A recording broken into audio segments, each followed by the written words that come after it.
volume work. It is a force applied through a distance.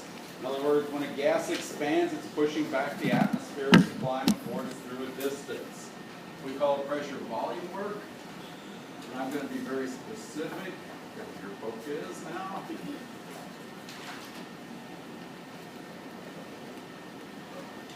It's the product of the pressure, working at constant pressure times delta V. We'll do some fancy things with that in another lecture.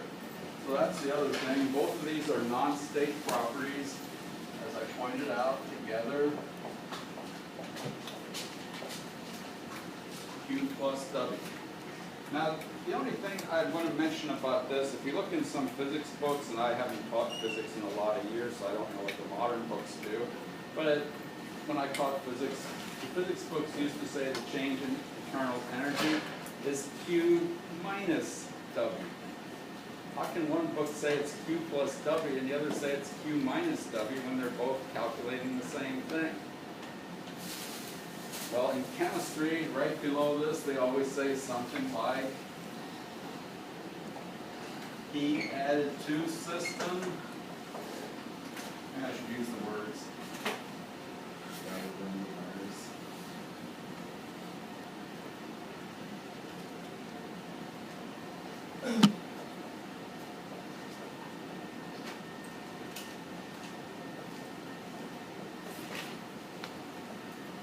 When I write that, it doesn't mean greater than 0. What does it mean? It looks like it says that mathematically, but that means a positive number. That's what that means.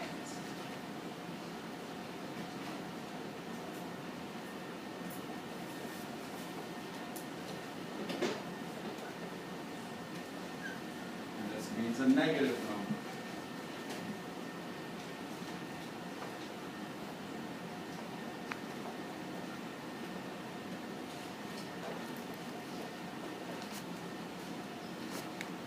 Work done on the system is given a positive sign.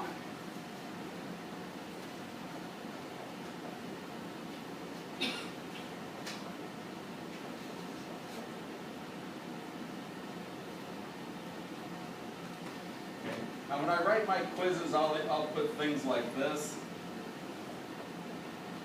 By slash on, or added, lost, slash lost, or whatever. And what you have to do, of course, is do the calculation to determine what the sign of the property is.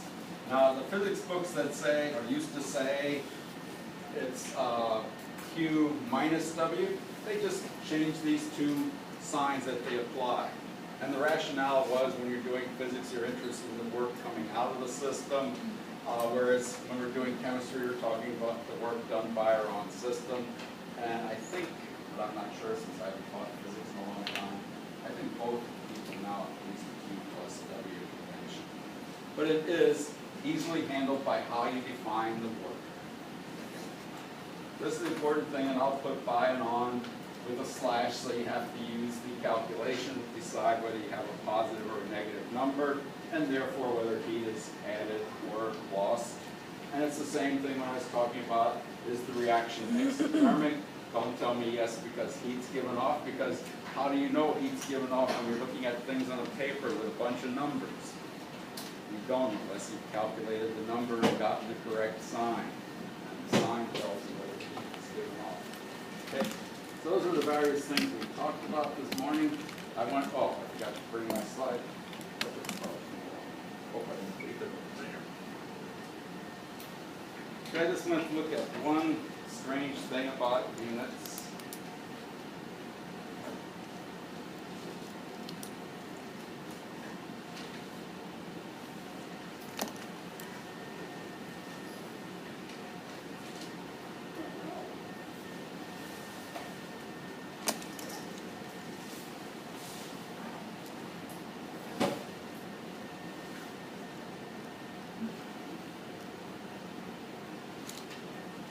Are there any questions while we're waiting for this guy to get ready here? No questions? Yes? Well, it's about the quiz. I don't know if that's okay. Oh, I'll see if I want to answer. Go ahead, ask the question. When we're doing the the other precipitate problem where you have to determine the pH range, I couldn't figure out why in the formula the hydrogen ion concentration is squared. Because we're working with what?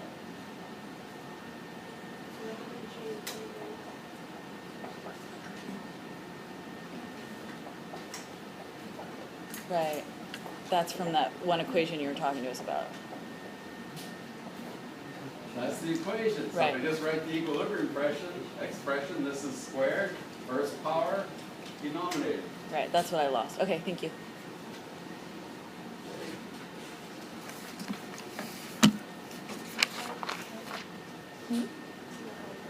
Yeah, I remember I was confirming my notes. Thank you.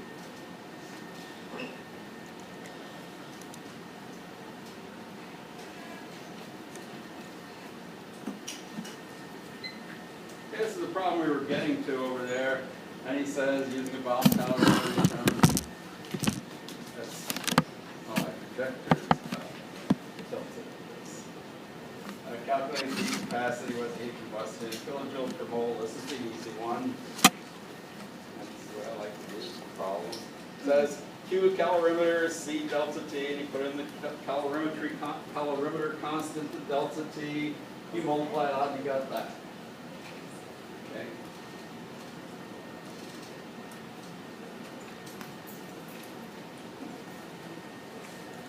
Then he said Q reaction minus Q calorimeter. All he did was change the sign. We talked about that. That's per 0.101 grams because that's how much sugar they put into the calorimeter. Okay.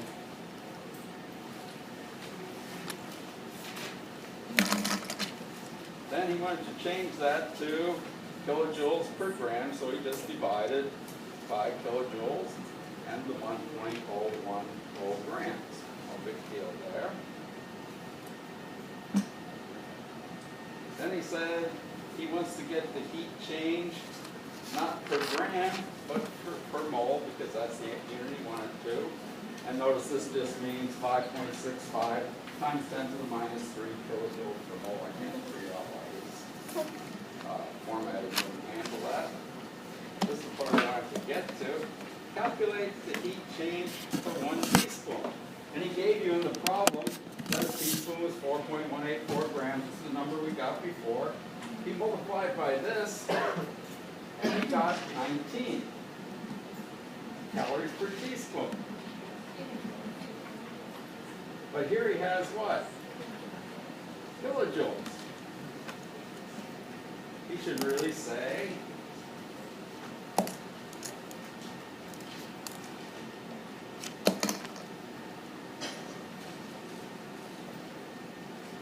shouldn't he? Because the joules cancel out. Joules cancel out. Grams cancel out. All that's left is calories with a K. And he wrote 19 calories. And the reason he wrote that was because he didn't write it right. In dietetics and things,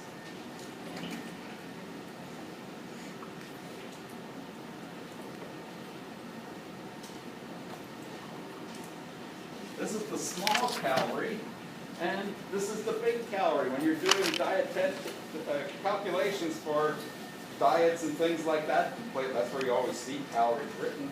They're talking about the big calorie, which is 1,000 little calories. In other words, the dietetic calorie is a kilocal, not a calorie. The calorie is the number of grams, the heat change for, in other words, this is the 4.184 joule thing, or 1 over 4.184, right? So this is a factor of 1,000 in here. So you're actually using a lot more calories, as you say, and one of the reasons we always switch to kilojoules and kilocalories is because otherwise we have really big numbers to deal with. Okay, so that's all I wanted to mention. We go through that calculation because if you look at it, you'd say, how come he didn't come up with kilocalories? And that's because he didn't write this correctly. He's supposed to write this in capital letters for the big calorie that we use in dietetics or whatever. Then we go to the other type of calorimeter, and I'm done with that. Okay? So we should be moving really quickly through thermochemistry. I should be back on schedule next time. I'll be talking about the difference between delta H and delta U. We'll do that calculation. Last semester I just said we didn't have to worry about it. We do it this semester, and while we're there, we'll do that. And I'll get to where we should be. We're doing all these different Hess's laws.